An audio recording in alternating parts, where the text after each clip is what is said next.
Hello everyone. इस part के start में हमें दिखाते हैं कि सान आजकल अपने हस्बैंड से काफ़ी नाराज़ होती है क्योंकि उसने देखा था कि उसके फ़ोन पर, कंप्यूटर पर, आईपैड पे हर जगह एक ही पासवर्ड था और उसको शक था कि शायद ये कोई उसकी एक्स गर्लफ्रेंड है या फिर उसका कोई क्रश है जिसकी इसने बर्थ डेट यूज़ की है। लेकिन बाद में उसकी कन्फ्यूजन इस तरह से क्लियर होती है जब उसे पता चलता है कि ये तो एक साइंटिस्ट गलीलियो की बर्थडे थी। बाय उसे यकीन दिलाता है कि तुम मेरी लाइफ में आने वाली पहली लड़की हो, तुम ही मेरा क्रश थी, तुम ही मेरा प्यार हो और तुम ही मेरी वाइफ हो। अब जब सान अपने कैफे में होती है तो वहाँ पर रे आता है और उससे वॉन्ग के बारे में पूछने लगता है। सान उसे याद दिलाती है कि तुम उसके एक्स हो और तुम्हें उसकी लाइफ में इंटरफेयर करने का कोई अधिकार नहीं। लेकिन रे कहने लगता है कि मैंने एक दो दफ़ा उसे उसके घर के बाहर भी देखने की कोशिश की है। मुझे ऐसे लगता है कि जैसे कभी कभी वो बहुत अजीब सा बिहेव करने लगती है, बिल्कुल वैसे ही जैसे एनिमल्स करते हैं।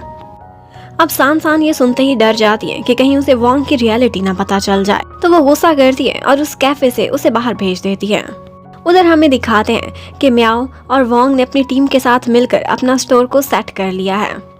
एक दफा कुलाई भी वहां पर आती है और चोरी चोरी उनको ऑब्जर्व कर रही होती है, लेकिन यहीं पर ही ली पहुंच जाती है और कुलाई को पता चलता है कि वो जितना भी भेस बदल ली हमेशा उसे पहचान ले क्योंकि वो उसकी सबसे बड़ी फैन है। उधर रे अब इंटरनेट पर सर्च करने की कोशिश करता है कि एनिमल लाइक बिहेवियर्स ह्यूमंस में क्यों आने लगते हैं और यहीं पर ही उसे डॉक्टर बाई की इस रिसर्च के बारे में भी पता चलता है और कॉमेट के बारे में भी। उसी समय हमें म्याओ और वॉन्ग को दिखाते हैं। वो लोग एक जगह लंच के लिए गए हुए थे। वो अपने लिए नए इन्वेस्टर्स तलाश कर रहे होते हैं। म्याओ को वहाँ पर सारों को ऑनर देने के लिए बार बार ड्रिंक करना पड़ता है। ये देखकर वॉन्ग को गुस्सा आ जाता है और वो कॉफी डॉग में बदल जाती है। अब वो म्याओ को पीछे हटाती है और खुद ही मीटिंग में मौजूद लोगों के साथ ड्रिंक करने लगती है। अब उसका बिहेवियर काफी अजीब था। मीटिंग ओवर होने के बाद ड्रंक होने की वजह से वॉन्ग ने जिस तरह से म्याओ के हार्ट के ऊपर लैंडिंग की थी, ये बात म्याओ के दिल को छू जाती है। अब वो उसे कैरी करता हुआ घर की तरफ लेकर जा रहा होता है और उनको देखकर हर कोई यही सोच रहा था कि वो दोनों एक साथ एक परफेक्ट कपल बनाते हैं। उधर सान देखती है कि उसका हस्बैंड बाय किसी से चैटिंग कर रहा है और वो कोई और नहीं बल्कि रे ही था, जो कि खुद एक पेशेंट बनकर उससे बात कर रहा था एनिमल बिहेवियर के बारे में। और यहीं पर ही बाय भी उसे सारा कुछ बता बैठता है, जो भी राज था वॉन्ग का और म्याओ का उस कॉमेट से रिलेटेड। तो अब रे डायरेक्टली वॉन्ग के घर पर उसे मिलने के लिए आता है। वॉन्ग उसे वेलकम करना तो नहीं चाहती थी क्योंकि वो उसे देखते ही घबरा जाती है, लेकिन रे कहता है बेशक हमने ब्रेकअप किया है लेकिन हम दोनों फ्रेंड्स तो हैं ना। इतने में सान के थ्रू वॉन्ग को पता चल जाता है कि रे उसके सारे राज जानता है।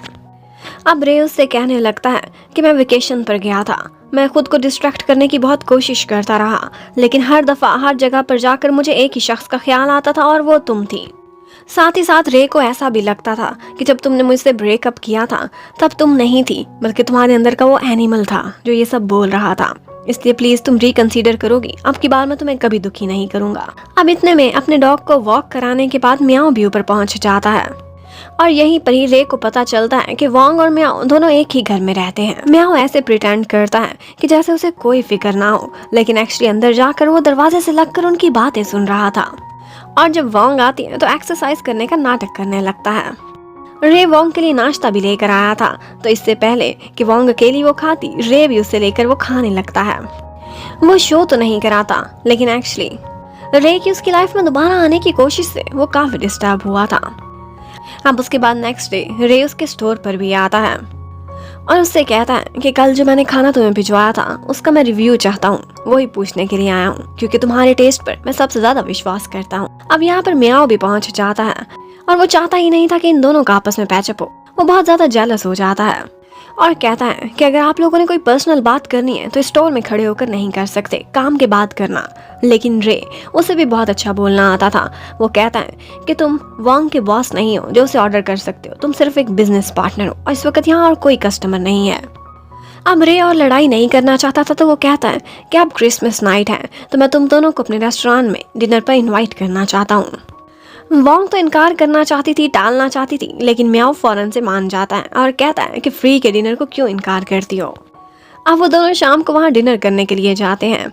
पहले तो म्याओ काफी मजाक उड़ाता है, कहता है इसका बिजनेस अच्छा नहीं चलता, देखो एक भी और कस्टमर नहीं है। लेकिन बाद में पता चलता है कि उसने वॉन्ग की खातिर आज फिर से अपना रेस्टोरेंट क्लोज किया हुआ है। इतने मेरे वहाँ पर वॉन्ग की पसंद की सारी डिशेस को ऑर्डर करता है और डिनर के बाद उसे एक सरप्राइज भी दिखाता है, और वो ये था कि अब तक किए गए वोंग के सारे ऑर्डर्स की रसीद उसने संभाल कर रखी हुई थी और उसी की उसने एक बहुत ब्यूटीफुल सी मेमोरी बनाई हुई थी। अब ये देखकर म्याओ इतना जालस होता है कि कहने लगता है कि ये तुम्हारी सिंड्रेला नहीं है। इसने उस रात बोला था जब वो पार्टी से उसे ब्रेकअप करके निकली थी, लेकिन रे कहता है वो उस दिन वोंग ने नहीं बोला था बल्कि इसके अंदर के एनिमल ने बोला था। और यहीं पर ही इन दोनों बॉयज़ की लड़ाई इतनी बढ़ती है कि वो दोनों खड़े होकर एक दूसरे को चैलेंज ही कर देते हैं और वो कहते हैं कि हम दोनों के बीच एक वॉर डिक्लेयर होती है, और ये कोल्ड वॉर एक्चुअली एक लड़की के पीछे थी उसे विन करने के लिए। अब वोंग जल्दी जल्दी म्याओ को वहां से ले जाती है। अब वो उसे चीयर अप करना चाहती थी तो म्याओ भी चाहता था कि वो एक हेयर बैंड पहने, और फिर इसी तरह से आपस में लड़ते और हंसते खेलते म्याओ का मूड ठीक हो ही जाता है। और फिर उसके बाद हमें जीजी को दिखाया जाता है। उसे भी एक जगह पर शॉपिंग करते हुए एक नए ब्रांड फ्लफी का पता चलता है और उसे ये भी मालूम पड़ता है कि उस ब्रांड का ऑनर वॉलनट का पुराना सीईओ है। अब वो भी एक दिन उस स्टोर पर पहुंच जाती है। म्याओ उसे एकदम देखकर शॉक्ड रह गया था, तो यहाँ पर वोंग आगे बढ़ती है और सिचुएशन को संभालती है, लेकिन जिजी यहाँ पर आकर बहुत मीनिंगफुल बातें करती है और उसको ये मैसेज देख कर जाती है कि म्याओ बहुत अच्छा लड़का है और वो तुम जैसी नहीं बल्कि एक बहुत अच्छी लड़की को डिजर्व करता है। और इन दी एंड जाते जाते वो वहाँ के हर डिजाइन में एक एक ड्रेस भी खरीदती हुई जाती है। ये देखकर हर कोई इतना इम्प्रेस हुआ था कि वो लड़की बहुत रिच है। और फिर बाद में हमें एम्प्लॉइज को दिखाते हैं, उनको बिल्कुल भी अच्छा नहीं लग रहा था कि जिजी म्याओ की लाइफ में आए या फिर रे वोंग की लाइफ में आए। उनको तो लगता था कि उनके बॉसेस का आपस में कपल बहुत अच्छा बनता है। अब वो लोग मिलकर एक प्लान बनाते हैं। एक दूसरी सिटी में फैब्रिक से रिलेटेड एक एग्जीबिशन हो रही थी। वो लोग कहते हैं कि इस एग्जीबिशन में म्याओ को और वोंग को दोनों को इकट्ठे जरूर जाना चाहिए, और खुद तो जाने से किसी न किसी बहाने से एक्सक्यूज कर लेते हैं ताकि वो दोनों आपस में इकट्ठा टाइम स्पेंड करें और शायद क्लोज भी हो सकें। अब आज न्यू ईयर ईव थी, तो उनके बाकी सारे फ्रेंड्स जो एनिमल लाइक बिहेवियर्स रखते थे उनको आज एक बार में इनवाइट करते हैं और कहते हैं कि क्यों ना हम नया साल इकट्ठे मनाएं।